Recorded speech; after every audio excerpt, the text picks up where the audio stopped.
Assalamualaikum warahmatullahi wabarakatuh.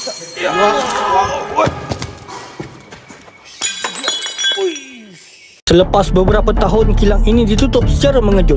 Kononnya kilang ini berhenti beroperasi kerana tragedi seorang pekerja wanita dikatakan terjatuh ke dalam mesin pemberat getah ketika waktu malam. Tubuhnya hancur lumat. Sejak itu, kilang ini mula kosong dan reput di mamah masa.